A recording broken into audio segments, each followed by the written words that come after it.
You're listening to Ecto Portal, a journey into the unknown with Anthony Anderson and Verna Wilson. I hope that you are seated comfortably, with the light turned down and the curtains drawn.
Hello, once again, to another journey into the unexplored, the unexplained Ecto Portal. I'm Anthony Anderson, your host, and I'm here with my cookie-eating co-host, Verna Wilson. Hi, nice to see you all again. She can't really see you, but sometimes she thinks she can. Anyway. I can sense some of you. Oh. Ooh. Maybe I'll do some reading sometimes, and I can sense some of you. We should do an episode like that. Maybe one of our live ones. We'll do one of our live ones. I'd like that, and people can call in, but you don't know, you don't even have to call in. I can sense some of you, and maybe I can just read what I'm sensing. Can you sense what I'm wearing? Don't look at me. I saw you look at me, you cheating psychic. I've been looking at you for the past few minutes. Of course I can sense what you're wearing. Well, it doesn't take a psychic to do that. No, not if you've been staring at me. Stop staring at me. That's so sketch. What a weirdo. Anyway. Now I'm acting psycho. I'm looking at you, Tony. Stop. You make me so uncomfortable. So, Verna, what's this week's subject? It's going to be about a local house in the Bay Area, well, the South Bay, really. And it's a museum, and it's a well-known house, Rangstorf House in Mountain View. Oh, nice. Rangstorf Mansion. Nice neighborhood. We've gone to shows in Mountain View before. Yeah, and I want to visit that mansion eventually. We'll find it. We'll visit it. Oh, it's easy to find. So what have you been up to lately? I took my cat to the vet. Oh my God. I know. It took me long enough. Another adventure to the vet. What happened? Well, they called me and they told me that they were doing an exam on him, like a comprehensive exam, like all the shots and everything. They were going to do a comprehensive checkup, the vaccines and everything. Mm-hmm. And they were going to do some dental surgery on him, but because they found out that his kidney condition is stage 3, they decided to hold off on the dental surgery because they didn't want to put him under. Yeah. Yeah. Yeah, it can get dangerous for poor kitties. Yeah. When they get up there, man, they're like old people. They got a lot going on. You got to decide what's going to be your bigger battle. Right. He's had kidney issues before, but it wasn't like this. Poor kitty. So he has to be on prescription food, and luckily he likes it and he begs for it. That's good. So that's very good. That's very good. I know, because you know how picky kitties are about food. Oh, do I? And unfortunately, since he has a brother, I have to feed them both the same thing. Yeah. But I do give the brother regular food outside of him. Yeah. And sometimes he tries to sneak the brother's food, but he mostly eats his own food and he likes it. That's good. Yeah, so I have to do that, and I have to give him an IV with liquids every 3 days. Ooh, fun.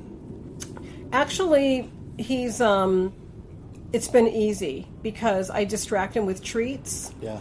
And then I give him the IV, and while he's eating the treats, I put the IV in.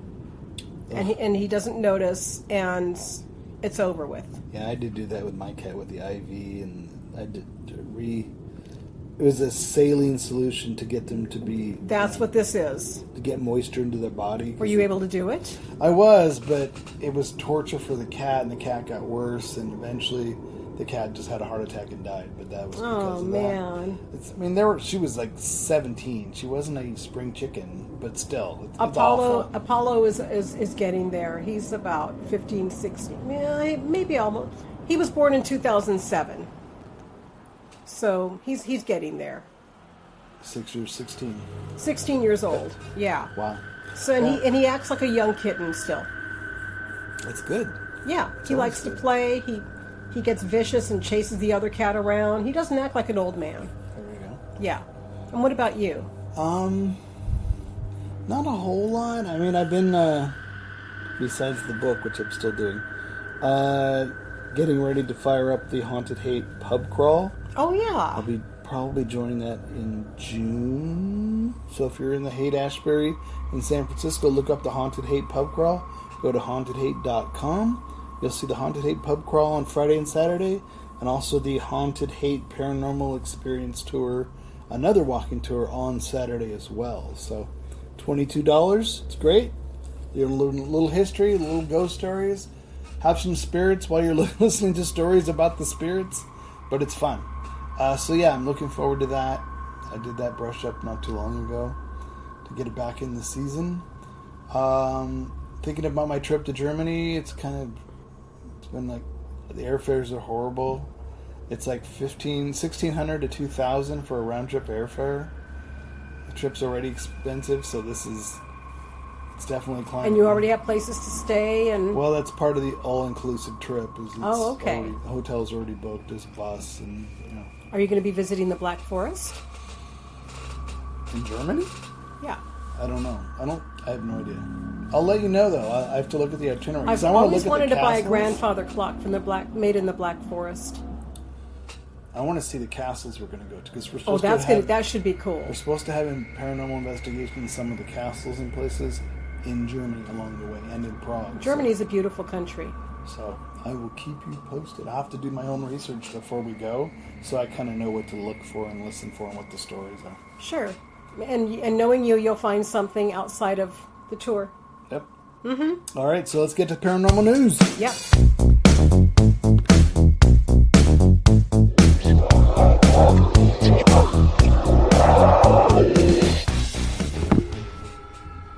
And welcome back to the paranormal news. Your first up, Verna, what do you got? About scientists discover that alien life may exist on planets that we least expect in a surprise find. And this article was by Becky Ferreira. And they said that that extraterrestrial life may be more prevalent in an unexpected type of star system. And they said that planets that orbit stars with fewer metals, the term for elements heavier than hydrogen and helium, may actually be more habitable in worlds hosted by metal-rich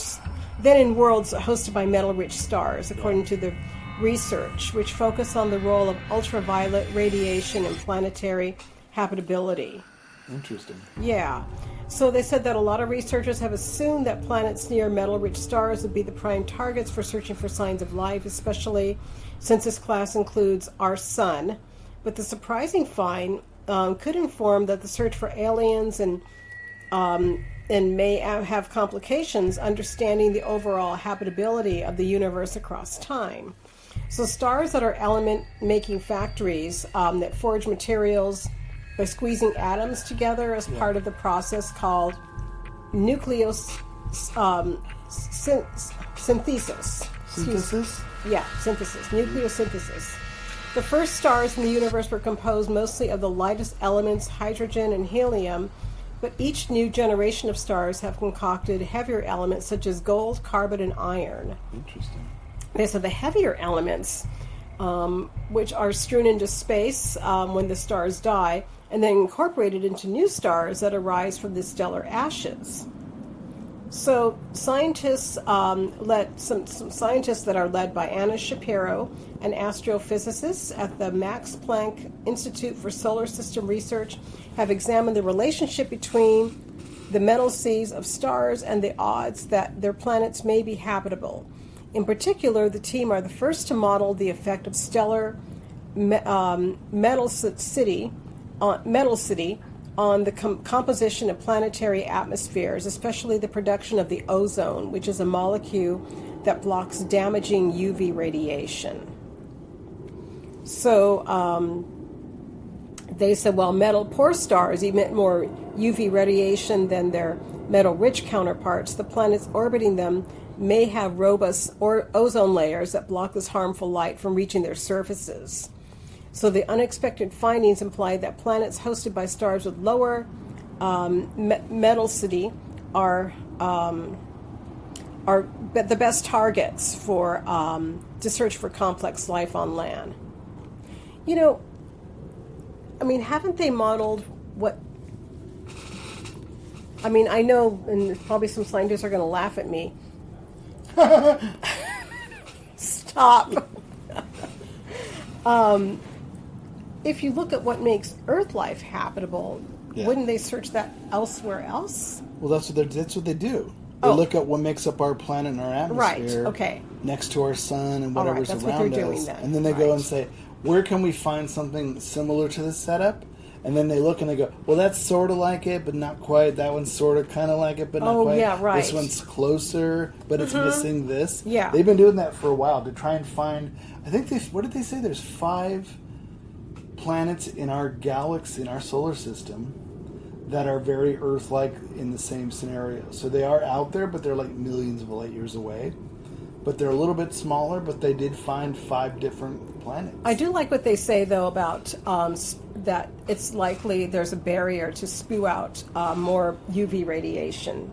You know, because if it's a problem here, I can see where they're searching for that elsewhere. So, and if all those factors to make up our planet and atmosphere, if you can find that somewhere else, and we have life here, there's nothing to say life doesn't exist somewhere else on those environments because it's the similar scenario. Sure. We always assume, the hardcore skeptics, we're the only ones alone in the universe, but yet we're still finding endless planets very similar to our solar system or our planet and suns. So. And maybe it's a good thing that if there's intelligent life elsewhere that we kind of don't know about each other, because let people be. Maybe. And or, if maybe they're not just like us. We're not advanced enough to go planet hopping to find someone else. Right. We barely went to the moon, and we're not even in Mars yet. So they could have the same situation where if they're that many millions of light years away, they're not ready to star hop. Right. There you go. So, if you don't find them in your immediacy, you may not have any around for far away. So who's to say? Yeah. I don't know. It's an interesting idea, though. Yeah, interesting to see when we're ever going to have a Star Trek-like society. Yeah, the rate we're going lately. We're going backwards. It's not. Yeah, we're going back in time. I can't see it happening anytime soon. We're reverting back to our wild selves. Okay, so mine is about a tombstone house in Petersburg, Virginia. A home was built with marble tombstones from the graves of 2,200 Union soldiers buried in a Virginia cemetery. It looks more like a typical stone house, but its foundation has pretty macabre background. It was constructed in 1934 from the bottom half of a government-issued marble tombstones that topped the graves of Union soldiers in Poplar Lawn Cemetery. The soldiers all died in the siege of Petersburg, which lasted 9 months at the end of the Civil War. They were eventually buried at Poplar Lawn Cemetery, and after their original wooden grave markers rotted away, the government installed upright marble headstones to take their place. However, the Great Depression, maintaining the cemetery and headstones, suffered because of scant funding. The city did cut the tombstones in half and laid the top halves, which were engraved with the soldiers' details, on the ground, so they no longer stood erect. They were just laying.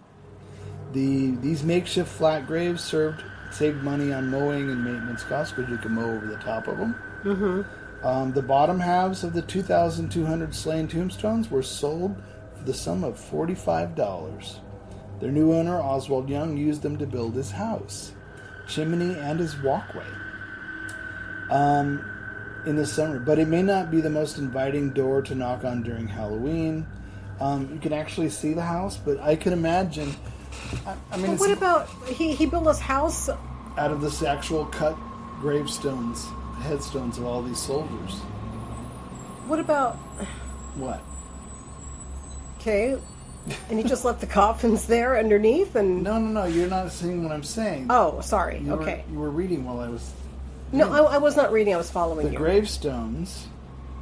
The names are engraved on the top. Yes, I know. The I do government recall cut that. them in half. Right. Put the grave part on the ground by the grave. Okay, And okay. took the bottom half of the stones and sold them all to this guy for $45. Oh, right. Okay, okay. They sold. Okay, right. Yeah. So Okay, and then he I built got this that, house yeah. from it. Okay. Now people would think, "Oh my God, that's so macabre. Is there any spiritual activity? What's it like?" To me, I'd be like, unless something's happening in my house, it's just pure assumption, right? Yeah. But I'd be curious if anything ever did happen in the house since he built it. Yeah, that would be interesting. It's But an it- interesting way to build a house. It's a great story to tell. Yeah. Oh, what's your house built out of marble? Yeah, gravestones. What? What? Yeah, that'd be quite the story to tell on Halloween. But I just thought that was interesting. And they actually you can actually visit it from Squirrel Level Road, exit 65 off I-85. Go north on Squirrel Level through the traffic light.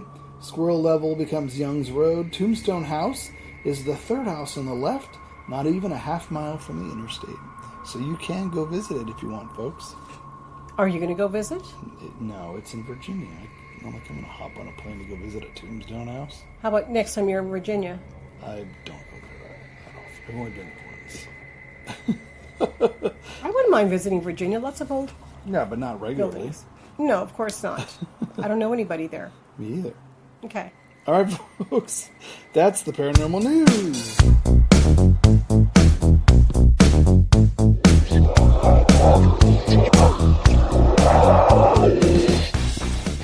All right. And what have you got for us this week, Verna? Well, we have Rangstorf Mansion, and that's in Mountain View. It's a museum. In And California, right? In Mountain View, California, of course, yeah. Well, I forgot. Interstate people don't know Mountain View. Right. Yeah. Okay, people from other states, right.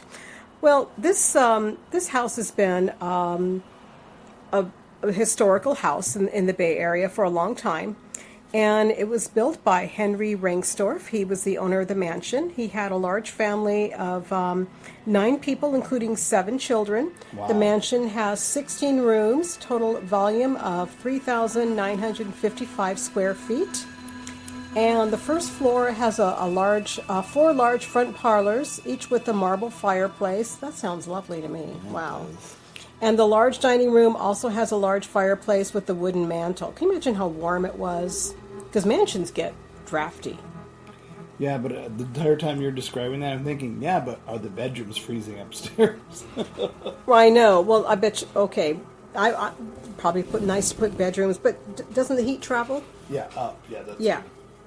Okay. So Well, maybe that was the point. Right. Maybe that was the point. So all downstairs rooms are decorated with Bradbury and Bradbury wallpaper, cove molding, picture rails, push-button light switches, and chain rails. Wow. And because of its size, the Rangstorf house hosts community weddings, parties, gatherings, and events. And it was originally built with wood from virgin redwood and Douglas fir trees, and it's one of the finest example of Victorian Italianate architecture in Mountain View. Look how beautiful. Well, if it's just for events and weddings, it doesn't say it's a museum then, right? No, it's a museum. Oh.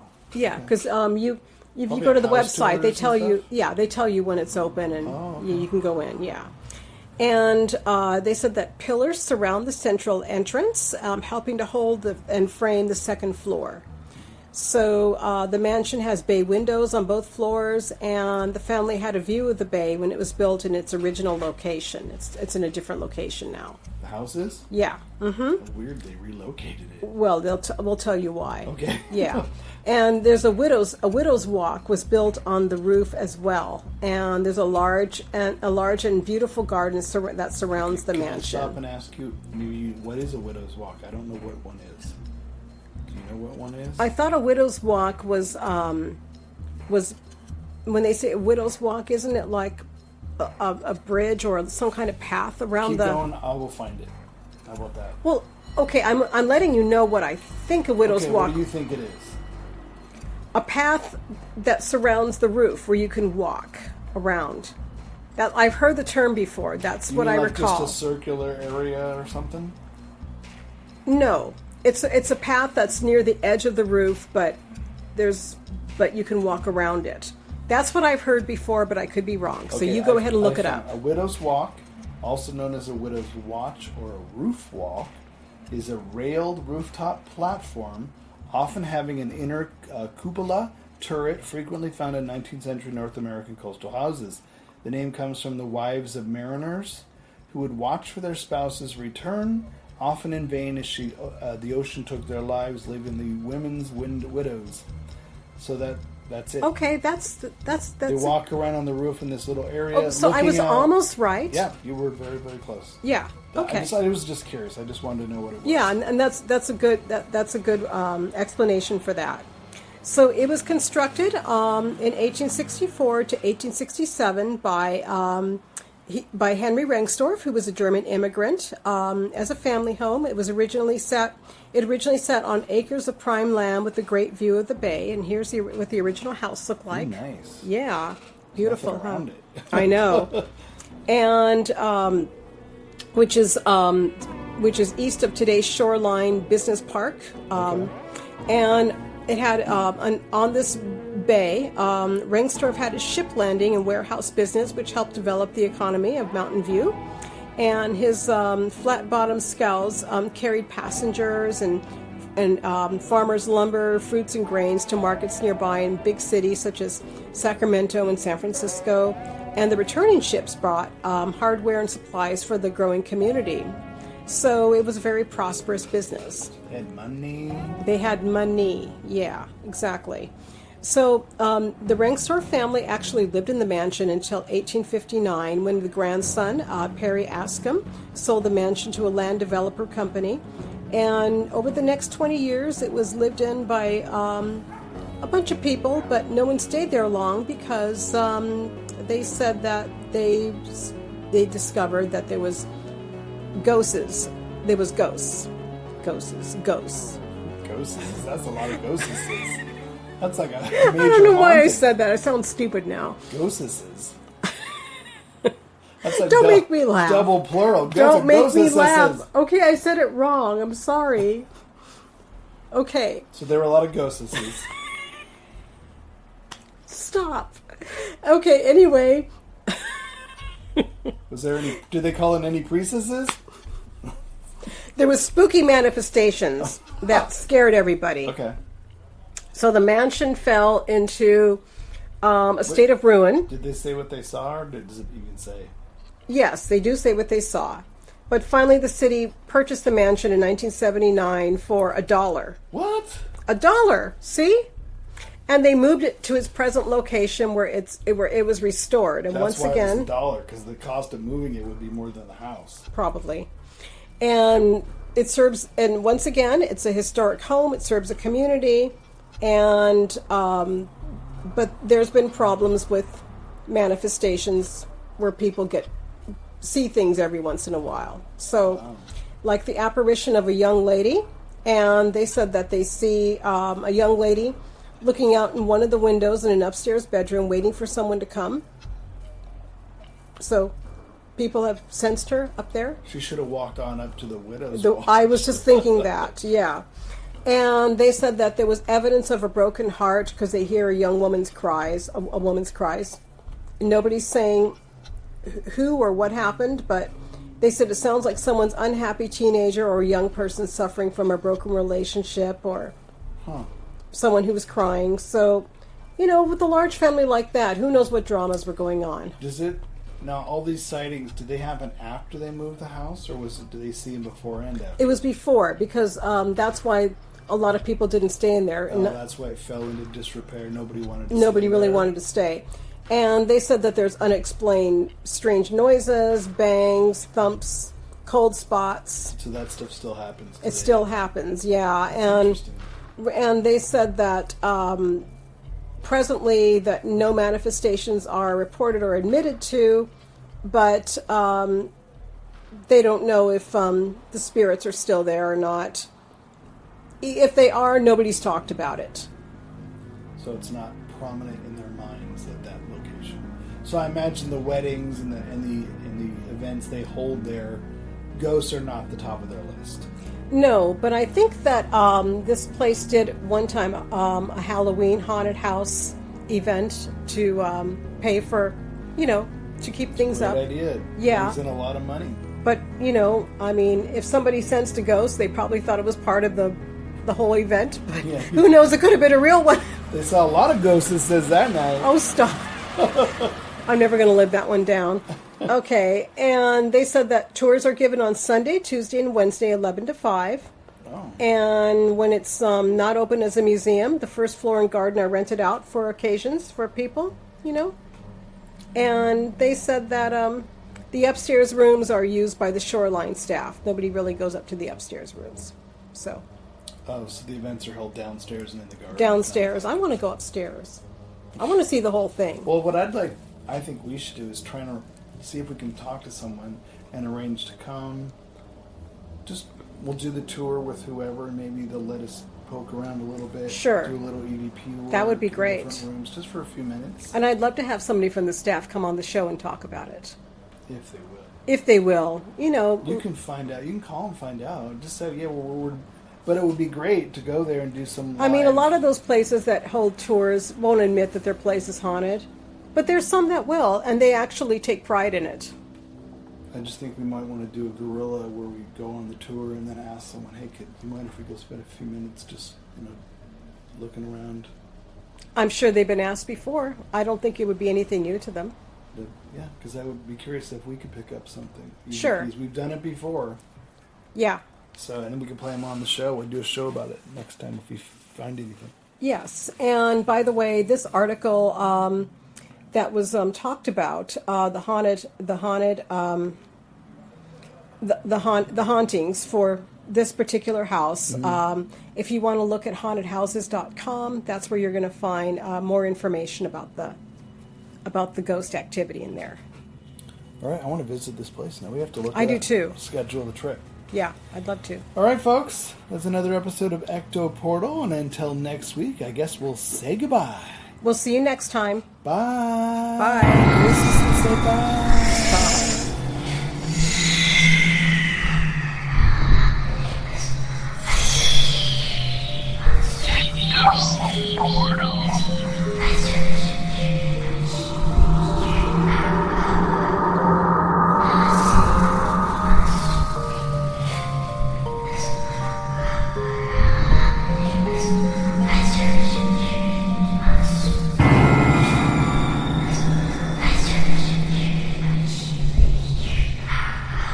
Royalty-free, copyright-free music by Kevin MacLeod and Ross Bugden. Be sure to visit us at www.ectoportal.com. Check out our archives on YouTube and head on over for new episodes to ectoportal.podbean.com.